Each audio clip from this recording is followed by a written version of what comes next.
Jessie's Arbok and James's Weezing are among Pokemon's most iconic villains. As Team Rocket's original aces, they partook in countless schemes and numerous thefts. From their beginnings as Ekans and Koffing to their final days in Hoenn, they set the standard for every Team Rocket Pokemon that followed them.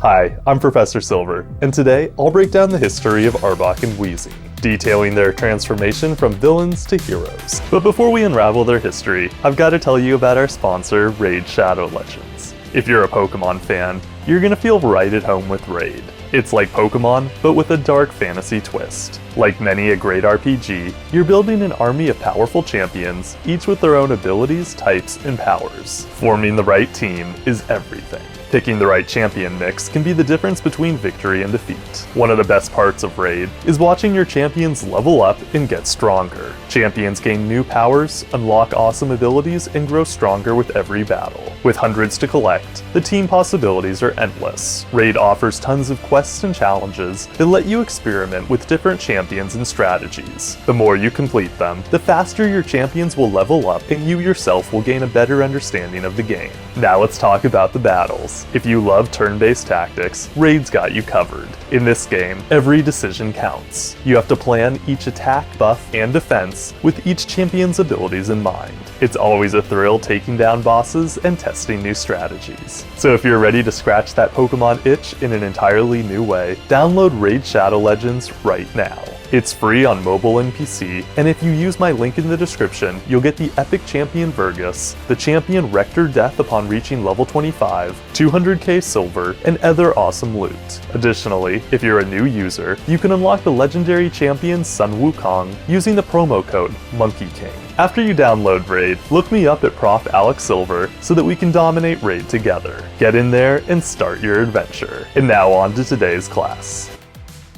Both Ekans and Koffing were caught before their debut. In the island of the giant Pokemon, Jessie and James revealed they got them as gifts. Specifically, Christmas gifts in the dub, and year-end gifts in the sub. Starting in the anime's second episode, Pokemon Emergency, the two poison types were depicted as malicious bruisers with zero morals. Outwardly, they had no qualms in stealing Pokemon. During their attack on the Viridian Poke Center, Koffing filled the center with smoke while Ekans intimidated its inhabitants. Their reign of terror only ended after Pikachu ignited Koffing's smog with Thundershock, causing them to all blast off. In hindsight, Koffing was the reason Team Rocket pursued Ash. Jessie, James, and Meowth mistakenly attributed the explosion's entirety to Pikachu, not realizing Koffing's role. This misunderstanding led them to make it their goal to steal Pikachu. From Ash catches a Pokemon onward, Ekans and Koffing did whatever they could to help their masters capture Pikachu.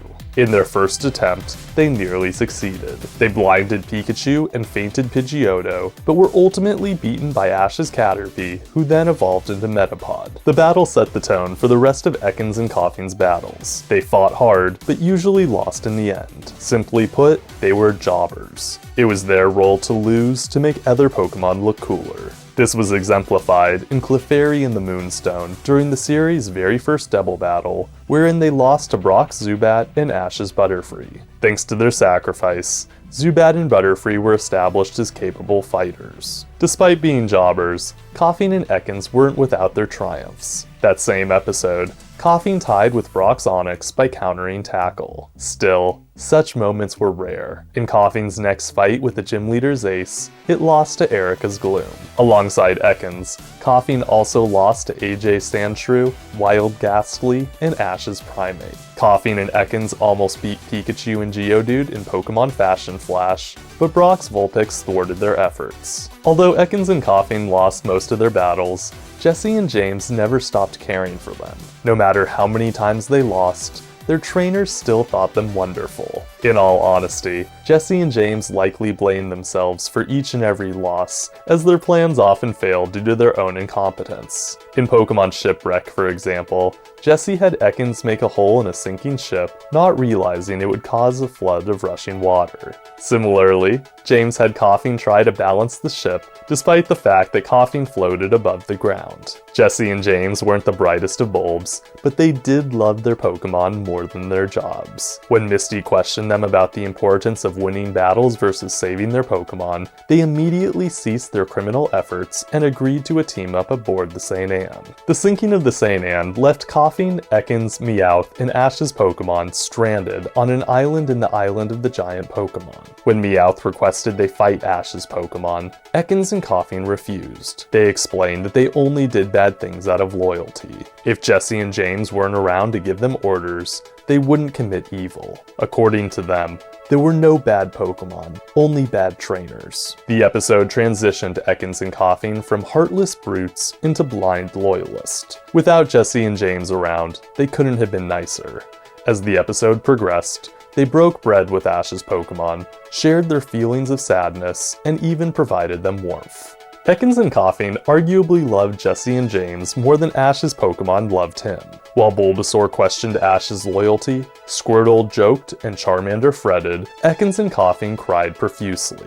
They were terrified at the notion that they had been abandoned. When the Pokemon reunited with their trainers, Jessie and James cried, unlike Ash, suggesting that they loved their Pokemon more than he did. Life with Jessie and James wasn't easy, but Ekans and Koffing wouldn't have had it any other way. As shown in Beauty and the Beach, they would do anything for their masters, even dressing up. Eventually, anything included evolution. In Dig Those Diglett, Ekans and Koffing evolved into Arbok and Weezing so as to help Jessie and James get stronger. Although their trainers worried evolution might change their personalities, only their appearance and power were affected. Had Diglett and Dugtrio not disrupted their first post-evolution battle with Ash's Pokemon, the poison types might have won. Throughout the rest of the Kanto saga, Arbok and Weezing remained loyal henchmen. They lost many battles, but never stopped trying to please their masters. Though Pikachu beat them most often, they also lost to notable Pokemon like Misty's Psyduck, Ash's Bulbasaur, Mikey's Eevee, and Richie's Pikachu Sparky. In the problem with Paris, Meowth also defeated them so as to help a Paris evolve. In spite of all the losses, Kanto still had its highlights for Weezing and Arbok. In the Flame Pokemonathon, Weezing blinded Misty's Starmie with Sludge, while Arbok paralyzed Pikachu and Squirtle with Glare. If Ponyta hadn't ignited Weezing's Smog, they might have actually beaten their opponents. Later on in Kanto, Arbok and Weezing defeated all three of the Battling Eevee Brothers' Eeveelutions in the Battling Eevee Brothers. Weezing took down Vaporeon and Flareon, while Arbok beat Jolteon. The two of them also shined at the Princess Festival in Princess vs. Princess. Before losing to Pikachu, Weezing beat a Parasect, and Arbok beat a Primeape and a Machoke. After Jessie lost in the tournament finals, the two Pokemon cheered her up by dressing like the doll she would have won. Arbok and Weezing often shared in each other's failures and successes, but their paths began to diverge in the Misty Mermaid. While Weezing fainted due to its low density, Arbok nearly beat several Pokemon in the gym's underwater ballet. Being able to swim and breathe underwater made Arbok into a uniquely deadly threat. It devastated Misty's Horsey, survived a Sea King's Horn Drill, and cornered Misty's Starmie and Ash's Squirtle. Victory was basically assured until the gym's seal evolved into Dugong and blasted Arbok off with the help of Pikachu. Despite losing the battle, Arbok had proven itself as Team Rocket's strongest Pokemon. As the series continued, it earned more wins than Weezing due to increased battle usage and superior fighting ability. Near the saga's end, Arbok revealed itself as a league-level brawler. In Bad to the Bone, it defeated Atoshi's Doduo before losing to his Marowak. The win was significant, as Atoshi had earned 8 badges and was just an episode away from the Indigo League. Following the league's end, Arbok fainted Ash's Pidgeotto in Palette Party Panic, setting the stage for Pidgeotto's eventual evolution and release. Unfortunately, despite Arbok's strength, it couldn't overcome plot armor. When Jessie and James took over the Viridian Gym in Battle of the Badge, it fell to Pikachu just like Weezing. Weezing wasn't as formidable as Arbok, but it still made its mark in Kanto. By itself, Weezing aided in several getaways, blinded Charmander in Holiday Hijinks, defeated a Shelder that Jessie later captured in Evolution Solution, and saved James from drowning in Mewtwo Strikes Back. In the Johto episode Here's Looking at You, Elekid, James revealed that Weezing also helped him catch his Weepinbell. While most of Arbok and Weezing's Kanto appearances involved battling, a few involved character growth. In a Chansey operation, they affirmed their innate goodness by refusing to hurt a Chansey that had healed their injuries. This refusal showed they were willing to defy their master's wishes if it meant doing the right thing. That Jessie and James respected their wishes showed their compassion as trainers. Later on, in Lights, Camera, Quaction, Jessie and James again showed their affection.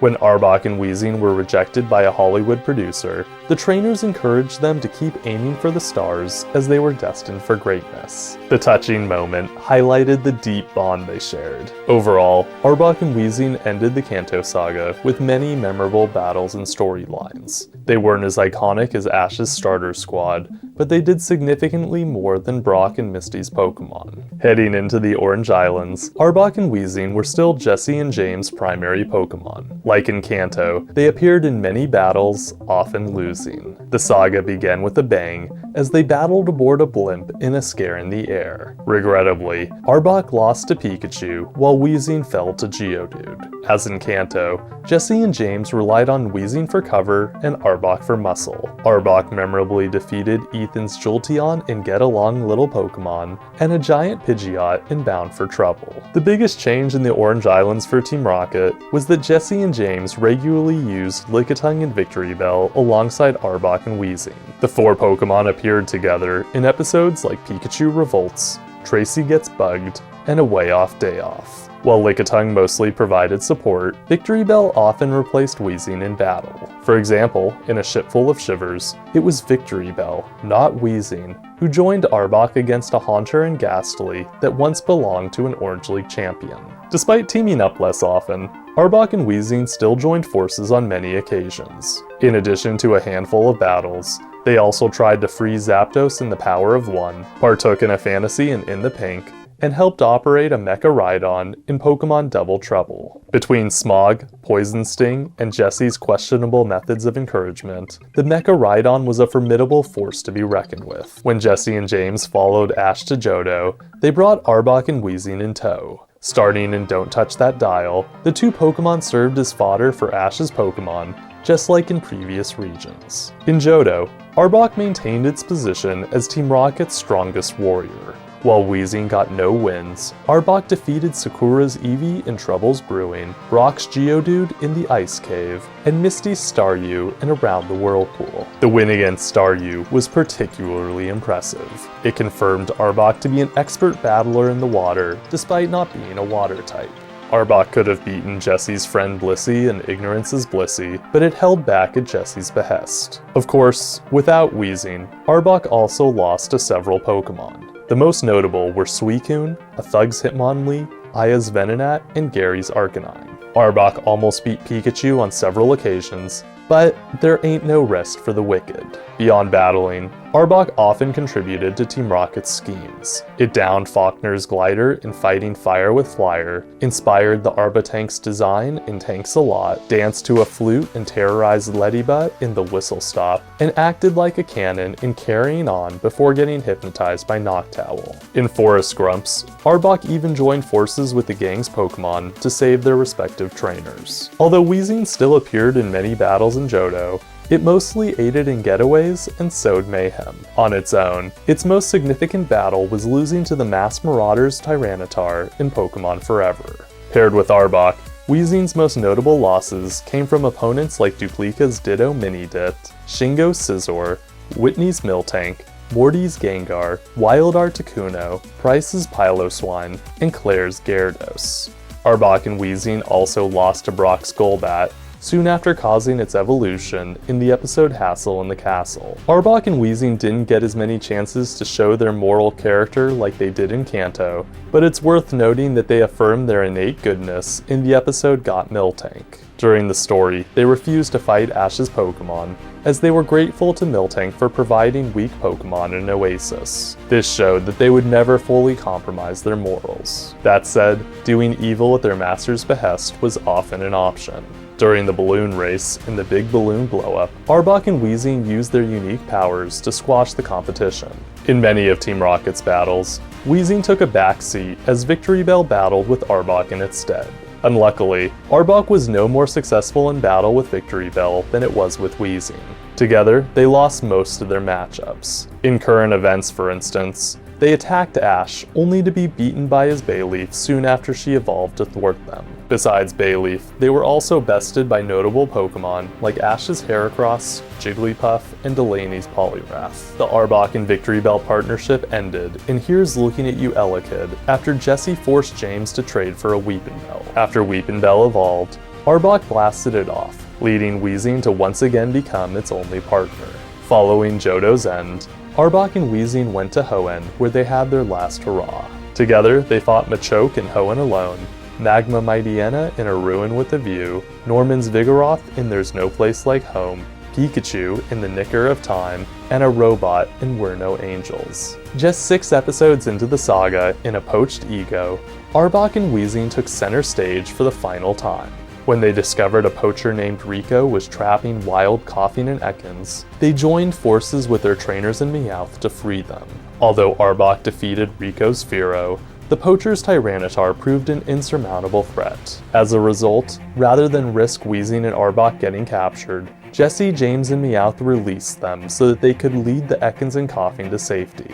While Arbok and Weezing guided their kin to freedom, James and Jessie tanked all of Rico's attacks, distracting him just long enough for them to get away. Leaving Jessie and James was one of the hardest things that Arbok and Weezing ever did in their lives. They left with heavy hearts, knowing that their trainers truly loved them and would sacrifice everything to save them. It pained Jessie and James to say goodbye as well, but Meowth assured them that their Pokemon would be safe in the wilderness. He reminded them that their battles with Ash and his friends had turned them into battle-hardened champions. All things considered, Arbok and Weezing left the series as heroes. They traded away a life of villainy so as to become the protectors for the next generation of their kind. Arbok and Weezing were quickly replaced by Seviper and Cacnea, but they were never forgotten. Throughout the series, their trainers often hinted at missing them. James once hoped that Nebby was Koffing's pre-evolved form, while Jessie used an Arbok-themed flute and Sinnoh,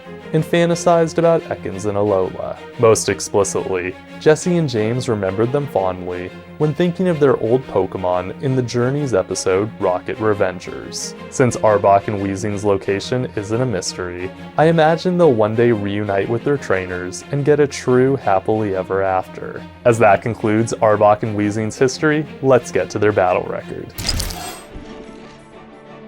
Arbok and Weezing lost too many battles to count, but they earned several major wins. Arbok beat Sparky's Jolteon, Primeape, Machoke, Atoshi's Doduo, Ash's Pidgeotto, Ethan's Jolteon, Giant Pidgeot, Sakura's Eevee, Brock's Geodude, Misty's Staryu, and Rico's Fearow. Weezing defeated Ash's Pidgeotto, Rainer's Vaporeon, Pyro's Flareon, Parasect, Wild Shelter, and James's Weepinbell. As a Koffing, Weezing also tied with Brock's Onix. Move-wise, Arbok used Acid, Bite, Dig, Double Edge, Glare, Headbutt, Poison Sting, Tackle, Takedown, Toxic, and Wrap. Weezing used Poison Gas, Sludge, Smokescreen, Smog, and Tackle. Arbok and Weezing were more than just villains. As iconic poison types, they showcased loyalty, perseverance, and compassion. Their willingness to follow Jessie and James's every command, even when it led to defeat, highlighted a love for their trainers that rivaled the love expressed by Ash's Pokemon. I adore Arbok and Weezing because the sight of them fills me with nostalgia. Sure, it was a bit tiring seeing their same animation over and over, episode after episode, but that's the charm of Pokemon. If I were to change anything about Arbok and Weezing, it's that I would have had them physically return in Journeys. Much like how Pidgeot and Butterfree returned to Ash, I think Jessie and James deserved a reunion. Reuniting with Arbok and Weezing could have been an awesome way for the duo to finally put behind their villainous past and forge a new legacy as protectors of the downtrodden. Having Arbok and Weezing be the catalyst for their trainers' redemption would have truly brought their storylines full circle. Alas, that's only what could have been. While we await their comeback, we can always enjoy the nostalgia they provided. On that, class is adjourned. I want to give a big thanks to Raid for sponsoring the channel. Support them by clicking the first link in the description. I'm Professor Silver. Until next time, catch you later.